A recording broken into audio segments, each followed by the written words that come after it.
দীর্ঘ 17 বছর যাবৎ একটি ফ্যাসিবাদ সরকার বাংলাদেশের আধিপত্য বিস্তার করে বাংলাদেশের সাধারণ মানুষের উপর এবং সাধারণ শিক্ষার্থীদের উপর যে পরিমাণ নির্যাতন করেছে, বিশেষ করে সরকারি যে ফ্যাসিবাদের যে সরকারি ছাত্র সংগঠন রয়েছে বাংলাদেশ ছাত্রলীগ, তারা বাংলাদেশের ঢাকা বিশ্ববিদ্যালয় সহ প্রত্যেকটি শিক্ষা প্রতিষ্ঠানে যে পরিমাণ সন্ত্রাস এবং নৈরাজ্য এবং আধিপত্য বিস্তার করে সাধারণ শিক্ষার্থীদের উপর যে নির্যাতন নিপীড়ন করেছে, এই নির্যাতন নিপীড়নের বহিঃপ্রকাশ আমরা দেখেছি যে 5ই আগস্ট থেকে পুরা জুলাইটা যে ছাত্র আন্দোলন, ছাত্র জনতার আন্দোলন প্রথম ছিল কোটা সংস্কার আন্দোলন। সেই কোটা সংস্কার আন্দোলন থেকে ছাত্র জনতার যে আন্দোলন তৈরি হয়েছে, সেখানে এক দফা আন্দোলনে রূপান্তরিত হয়ে ফ্যাসিবাদ সরকার হাসিনা এদেশ ত্যাগ করতে এবং পলায়ন করতে বাধ্য হয়েছে।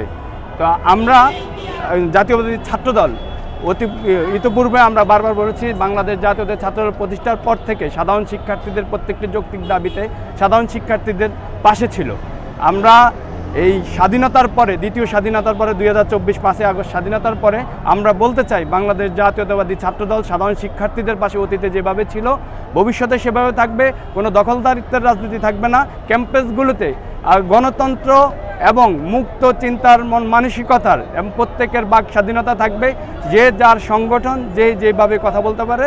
আধুনিক গণতান্ত্রিক ওয়েতে গণতান্ত্রিক ওয়েতে সবাই তার রাজনীতি করবে। ক্যাম্পাসে কোনো ধরনের নৈরাজ্য সৃষ্টি হবে না, কোনো সন্ত্রাসবাদের সৃষ্টি হবে না, কোনো নারী হেনস্থার করবে না।